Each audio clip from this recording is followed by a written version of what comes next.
Bom dia, boa tarde, boa noite para todo mundo aí. Eu espero que todos estejam bem. Eu preparei para esse semestre uma série de 3 aulas sobre vetores e suas aplicações na física. Nessas aulas a gente vai aplicar vetores apenas na cinemática, que é a parte da física que faz medidas dos movimentos dos corpos. E vetor é uma ferramenta matemática poderosa que também é aplicada em outras áreas do conhecimento, como a ciência da computação, por exemplo. E esse tema não vai se limitar nessas 3 aulas. Mais para frente eu farei mais vídeos complementando o assunto. E para a aula de hoje vamos começar pela matemática dos vetores. Tudo começa com os pontos. E para desenhar os pontos a gente precisa de um plano cartesiano. Para desenhar qualquer ponto nesse plano a gente precisa apenas de duas informações. A coordenada x e a coordenada y do ponto. Então, por exemplo, esse ponto aqui tem uma coordenada x igual a 2 e y igual a 4. E uma maneira de representar o ponto é abrindo e fechando parênteses. Dentro vão as duas informações separadas por vírgula, sendo que a primeira é a coordenada x e a segunda é a coordenada y daquele ponto. Qualquer ponto que a gente marcar aqui nesse plano, ele vai vir acompanhado dessas informações, coordenada x e coordenada y dele. Então isso a gente já está cansado de fazer. A gente pode pensar nesses pontos como coordenadas para se chegar em algum lugar. Por exemplo, vamos desenhar setas que começam na origem e terminam em determinado ponto. Essas setas são o que a gente chama de vetores. Para a física, vetor é uma semirreta orientada. As informações para desenhar um vetor são as mesmas informações que usamos para desenhar pontos. Mas para diferenciar vetor de ponto, a gente usa uma outra simbologia. Dentro do parênteses, a gente coloca as informações na vertical, uma sobre a outra, sendo que a primeira é a coordenada x e a segunda é a coordenada y do vetor. Dessa forma, a gente pode representar infinitos vetores aqui nesse plano, cada um com sua coordenada. A gente também pode se referir aos vetores por letras. Porém, para a gente dizer que as letras se referem a um vetor, a gente vai colocar uma seta sobre elas. Esse é o símbolo de um vetor quando você quer dar um nome para ele. Outra maneira de a gente representar vetor é a gente dizer quantos passos a gente anda na coordenada x e quantos passos a gente anda na coordenada y para se chegar até a ponta do vetor.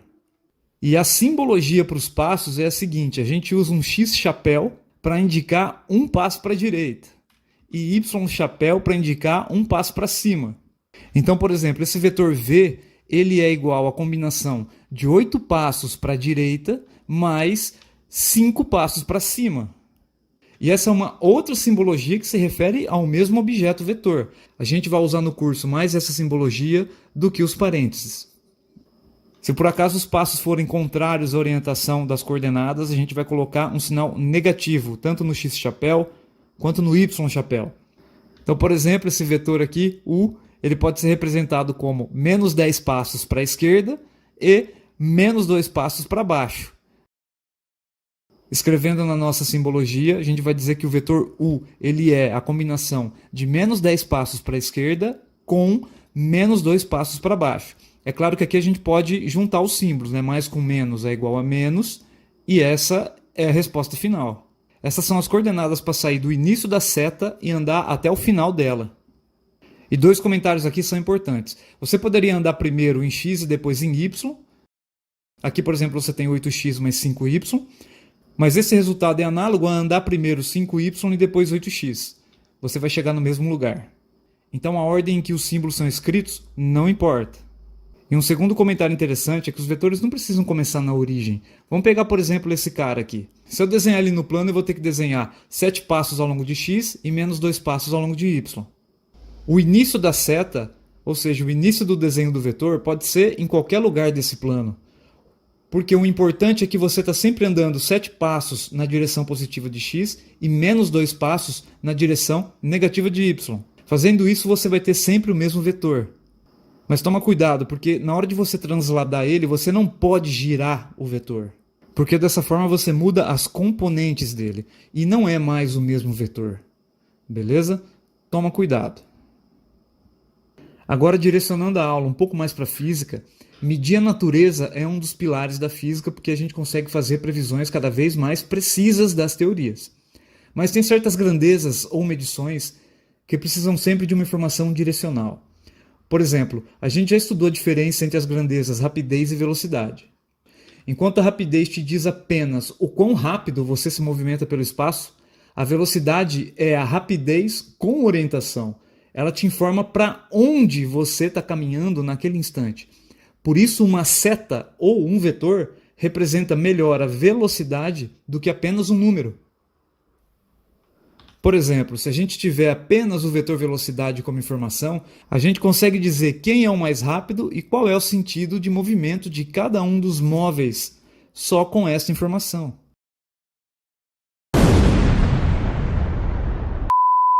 A física está cheia de exemplos com vetores e a notação vetorial ela condensa bastante informação, por isso ela é bastante poderosa. Eu ainda posso te dar mais exemplos aqui. Esse aqui, por exemplo, a gente trabalhou no começo do ano. Suponha que a gente conheça a posição inicial de uma formiga. E depois de ela andar aleatoriamente por aí, a única informação que a gente tem é que a distância entre o ponto inicial e o ponto final é de 6 metros, por exemplo.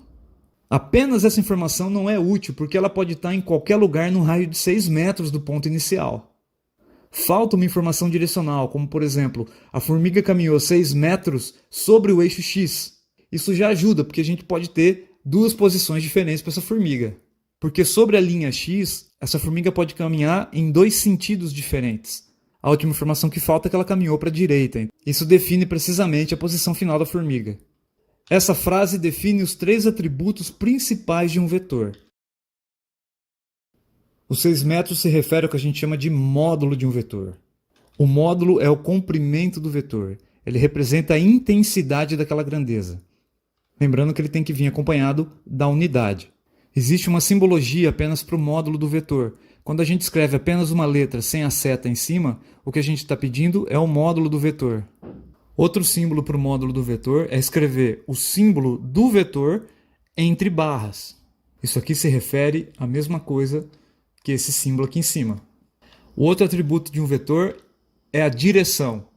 A direção se refere à reta que originou o vetor. A gente está acostumado a dar nome a 2 direções específicas, como por exemplo a direção horizontal e a direção vertical. Mas a gente também pode usar a rosa dos ventos para definir direções, como a direção norte-sul ou a direção leste-oeste. E o último atributo é o sentido de um vetor. Ele indica para onde a seta está apontando. Porque, afinal de contas, sobre a direção horizontal, a gente pode ter um sentido para a direita ou um sentido para a esquerda. Sobre a reta vertical, a gente pode definir o sentido para cima ou o sentido para baixo. Então, são 3 palavras cujo significado na física fazem toda a diferença num exercício ou problema. É interessante a gente categorizar agora as grandezas físicas como grandezas vetoriais e grandezas escalares.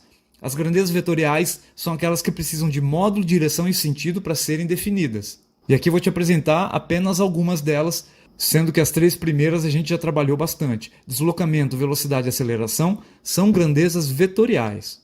Todas elas trazem uma informação direcional junto com elas. A gente também estudou a quantidade de movimento, que é uma grandeza vetorial. A direção do movimento importa numa colisão, por exemplo. E a gente ainda vai trabalhar muito esse ano a grandeza força. Já as grandezas escalares, só um módulo define ela completamente.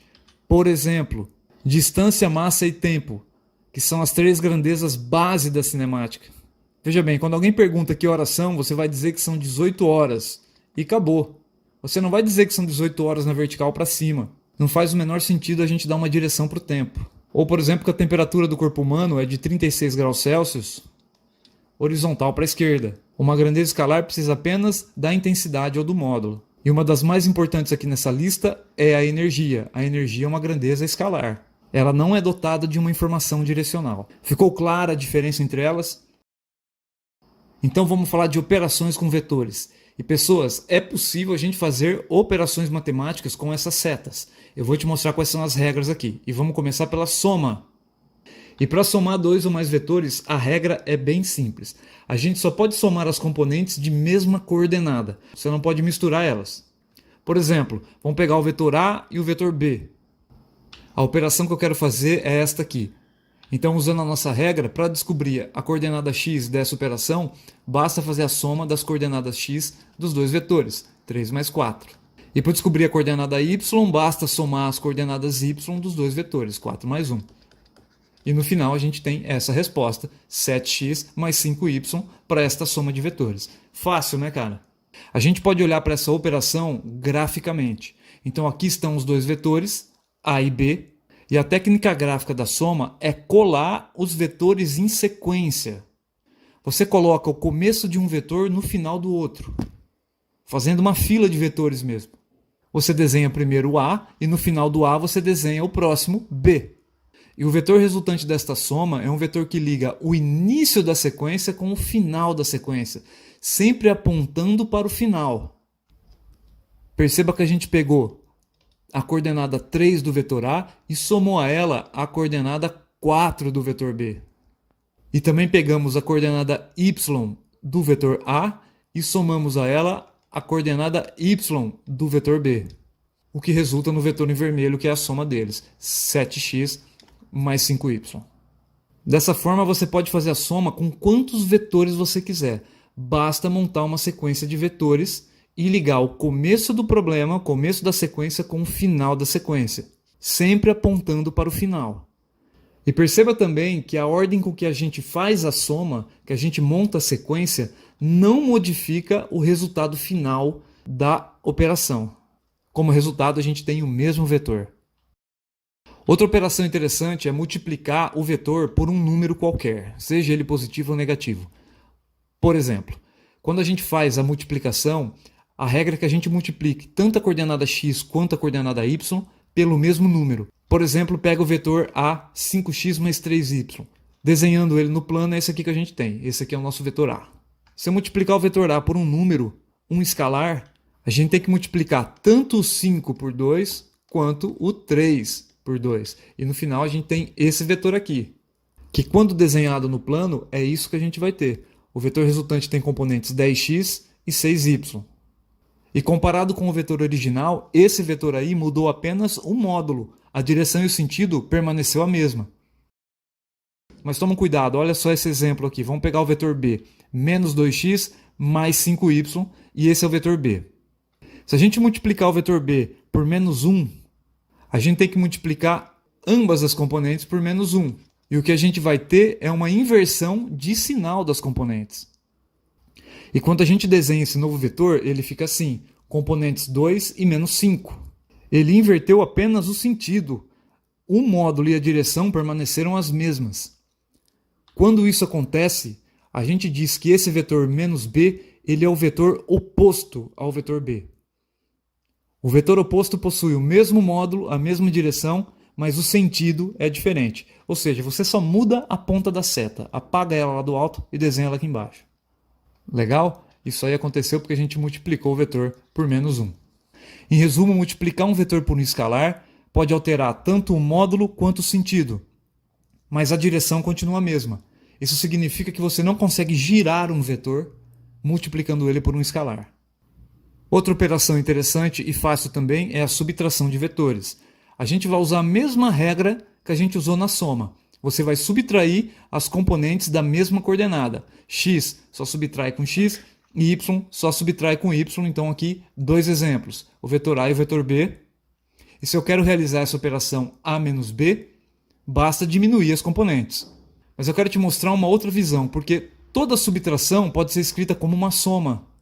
Escrever A menos B é o equivalente a escrever A mais o vetor oposto a B. Não é porque, afinal de contas, mais com menos dá menos. Então vamos inverter o vetor B multiplicando ele por menos 1. E o que acontece é que as componentes trocam de sinal. E agora a gente pode terminar a operação. Vou desenhar o A aqui.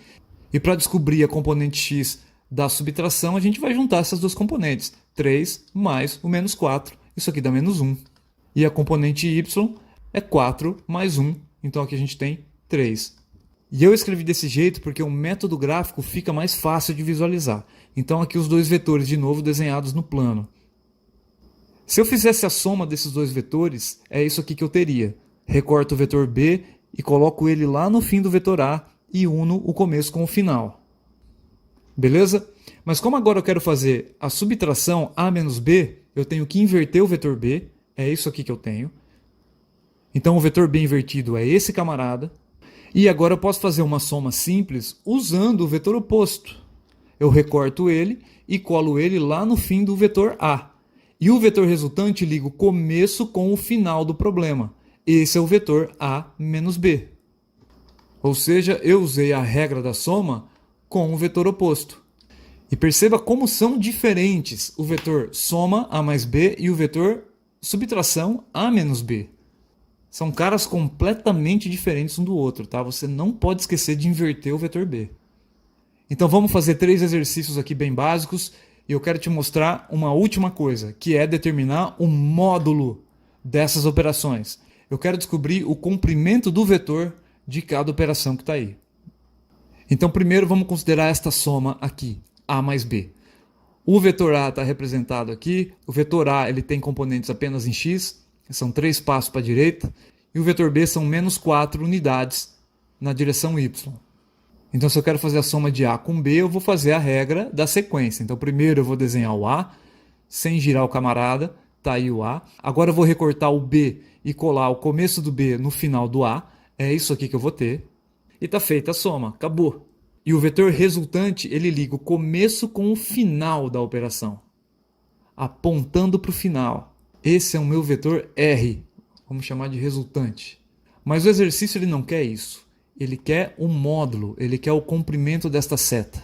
Todo esse desenho foi feito num quadriculado cujos lados medem uma unidade. Olha só, você tem que ler as escalas dos eixos. Nessa lógica, o vetor A tem um módulo de 3 e o vetor B tem módulo de 4. Mas o vetor R ele não está nem em cima do eixo X nem em cima do eixo Y, cara. Como é que você vai contar isso aqui? É aqui que entra o teorema de Pitágoras. Qualquer traço que eu faça nesse quadriculado que esteja torto, eu posso imaginar ele como sendo a hipotenusa de um triângulo retângulo. Olha só o meu triângulo aqui. Esse triângulo é retângulo aqui, cujos catetos medem 3 e 4. Então o teorema de Pitágoras diz o seguinte, que a hipotenusa ao quadrado é igual o cateto 1 ao quadrado mais o cateto 2 ao quadrado. Nesse nosso retângulo, a hipotenusa é justamente o comprimento do vetor resposta. Um cateto mede 3 e o outro cateto mede 4. Então o nosso vetor R é igual a raiz quadrada de 25. Isto aqui vai dar 5 unidades de qualquer coisa. Quando eu digo qualquer coisa, é que essa unidade 1 poderia estar representando qualquer unidade. Isso aqui poderia ser centímetro, poderia ser metro, poderia ser metro por segundo ao quadrado, poderia ser newtons e por aí vai. Entendeu a pegada, né? Vamos fazer essa operação aqui agora. A mais C mais D e vamos descobrir o módulo da resposta. Então nessa ordem eu vou recortar o A e colocar ele aqui. Depois eu vou pegar o C e colar ele no final do A. Sem girar o vetor, hein, por favor, senão você errou tudo. Agora eu vou recortar o vetor D e colar no final do vetor C. Ele fica assim, ó. E o nosso vetor resposta desta soma liga o começo do problema com o final do problema. Esse é o nosso vetor resposta. Você tem que imaginar ele como a hipotenusa de um triângulo retângulo. Eu vou começar pintando um cateto aqui embaixo, até essa posição, e depois um cateto na vertical, opa, bem bonito assim, bem alinhado. E esse aqui é meu triângulo retângulo, tá vendo? Aqui está o ângulo reto. Então se eu aplicar o teorema de Pitágoras de novo, a hipotenusa ao quadrado, que é o comprimento do vetor resultante, é igual a 1 cateto ao quadrado. Vamos pegar esse cateto aqui que está deitado, ele mede 6 unidades, então 6 ao quadrado, mais o outro cateto que está em pé, que mede 8 unidades, se você contar aqui, 8 ao quadrado. Então R vai ser igual a raiz quadrada de 100, que vai dar 10. E essa é a resposta final. Você descobriu o comprimento do vetor. É isso que o exercício te pedia. Aproveitando esses desenhos, eu vou te apresentar outros 2 vetores que eu quero fazer uma consideração. Vamos criar 2 vetores, o vetor I e o vetor J.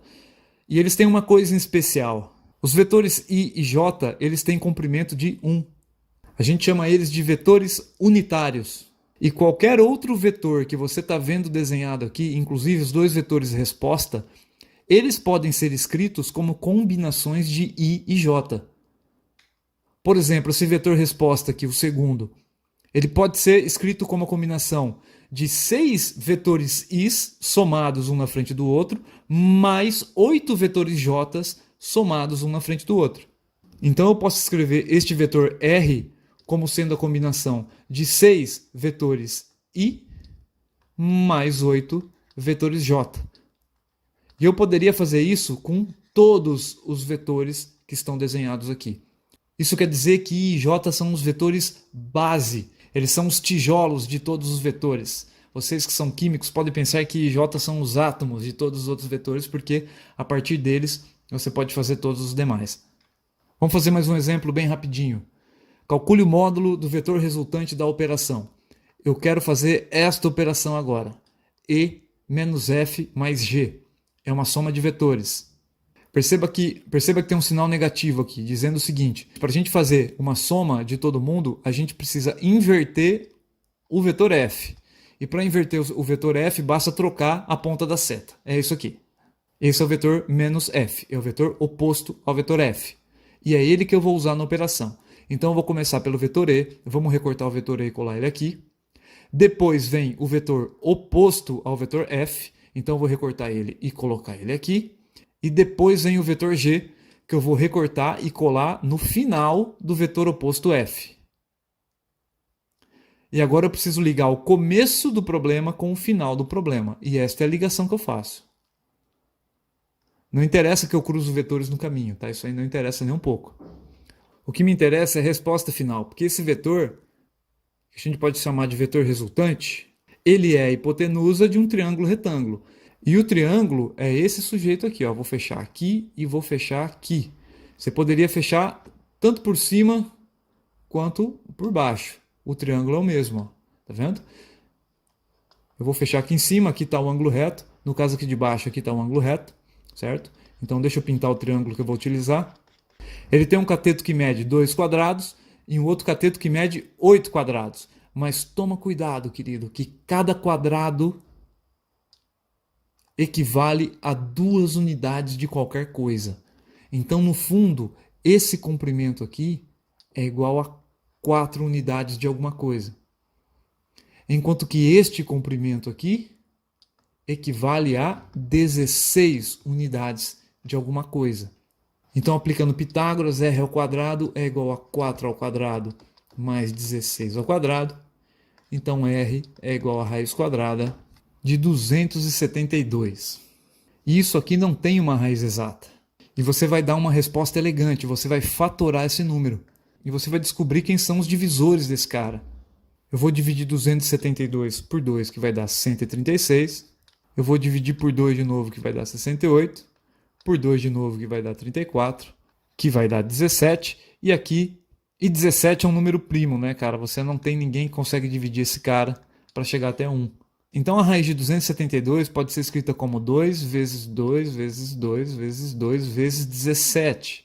Como nesse produto a gente tem um número 4 e nesse produto a gente tem um número 4, a gente tira a raiz desses dois números e a resposta final fica assim, né? Raiz de 4 é 2, a raiz do outro 4 é 2 e fica a raiz do número 17. 17 não tem raiz. E para terminar a conta, 2 vezes 2 é 4.